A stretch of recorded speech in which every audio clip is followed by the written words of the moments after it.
All right, we're going to come back and finish this here. Okay. No. Sorry, I dropped my book. Okay.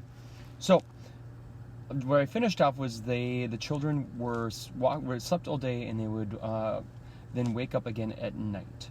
When it was night again, they woke up. Benny said at once, "Oh, Jesse, I'm hungry. I want something to eat." "Good old Benny," said Henry. "We'll have supper." Jesse took out a loaf of bread and cut it into 4 pieces. It was soon gone. "I want some water," begged Benny. "Not now," said Henry. "You may have some water when it gets dark. There's a pump near the farmhouse, but if you leave the haystack now, someone will see us." When it was dark, the children came out of the haystack and went quietly toward the farmhouse, which was dark and still. Nearby was a pump, and Henry pumped water as quietly as he could. He did not even wake up the hens and chickens. "I want a cup," said Benny. "No, Benny," whispered Henry. "You will have to put your mouth right in the water. You can play that you were a horse." This pleased Benny. Henry pumped and pumped and at last Benny had all the water he wanted. The water was cold and sweet, and all the children drank. Then they ran across the field toward the road. "If we hear anyone," said Jesse, "we must hide behind the bushes." Just as she said this, the children heard a horse and cart coming up the road. "Keep very still, Benny," whispered Henry. "Don't say a word." The children got behind the bushes as fast as they could, for they did not have much time to hide. The horse came nearer and nearer and began to walk up the hill toward them. Then the children could hear a man talking. It was the baker. "I wonder where those children went," he said. "I don't think they could walk as far as Silver City. If we don't find them in Greenfield, we'll go home." "Yes," answered his wife. "I do not want to find them anyway. I don't like children. We must try a little longer. We will look for them in Greenfield, and that's all." The children watched until the horse and the cart had gone down the road. Then they came out from behind the bushes and looked at each other. "My, I'm glad those people did not see us," said Henry. "You are a good boy, Benny, to keep still. We'll not go to Greenfield." "Well, I wonder how far it is to Silver City," said Jesse. The children were very happy as they walked along the road. They knew that the baker would not find them. They walked until 2 o'clock in the morning, and they came to some signs by the side of the road. The moon came out from behind the clouds, and Henry could read the signs. One said Greenfield, the other said Silver City, pointing in different directions. "Well, we don't want to go to Greenfield. Let's take this one road to Silver City," said Henry. They walked for a long time, but they did not see anyone. "Not many people come this way, I guess," said Henry, "but that is all the better." "Listen," said Benny suddenly. "I hear something." "Listen," said Violet. The children stood and listened and could hear water running. "I want to drink water, Henry," said Benny. "Well, let's go on," said Henry, "and see where the water is. I'd like to drink too." Soon the children saw a drinking fountain by the side of the road. "Oh, what a fine fountain this is," said Henry, running toward it. "See the place for people to drink up high, and a place in the middle for horses, and one for dogs down below." All the children drank some cold water. "Oh, I want to go to bed," said Benny. Jesse laughed. "You can go to bed very soon, don't worry."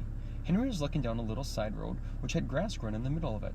"Come," he cried, "this road goes into the woods. We can sleep in the woods tonight. Or during the day." "This is a good place," said Jesse as they walked along. "It is far away from the people. You can tell that the grass is by the road. You can tell that by the grass in the road. And it will be near the drinking fountain," said Violet. "That's right," cried Henry. "You think of everything, Violet." "Well, it's almost morning," remarked Jesse, "and how hot it is." "I'm glad it's hot," said Henry, "for we must sleep on the ground. Let's find some pine needles for beds." The children went into the woods and soon made 4 beds of pine needles. "I hope it's not going to rain," said Jessie as she lay down. Then she looked up at the sky. "It looks like rain, for the moon has gone behind the clouds." She shut her eyes and did not open them again for a long time. More clouds rolled across the sky, and the wind began to blow. There was lightning also and thunder, but the children did not hear it. They were all fast asleep. Okay, so now you're going to send this off to Notability, and you're going to answer these questions. Which character do you think you are most like so far, and why? So we have Henry, Jesse, Violet, and Benny. Henry and Jesse are the 2 older children, and Violet and Benny are the 2 younger ones.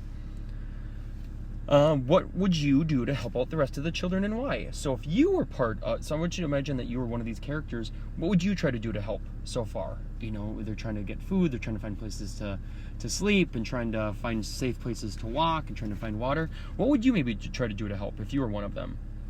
And imagine that you were one of these characters. How would you feel about this experience, and why? And would you have stayed with the bakers, and why?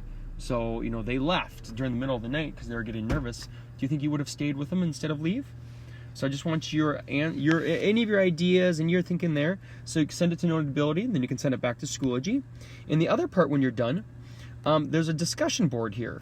Where would you run away to and why? Now, I would never, ever want anybody ever to do that. But you're just imagining, if you were going to do something kind of like fun, exciting trip, maybe like with some of your friends, or maybe you were going to run away with your family, where would you want to go? And why would you go there? That was one of the reasons why I liked this book. My friends and I, and my brothers too, we always imagined that we were like the Boxcar children, and we were always going to different places. Usually we would think, oh, we could go to the park and try to live there at the park, and we'd have a lot of really fun stuff. But yeah, I don't know, just kind of fun. But yeah, I can't wait to see your thinking on those answers and just with any of this. Okay, bye everybody.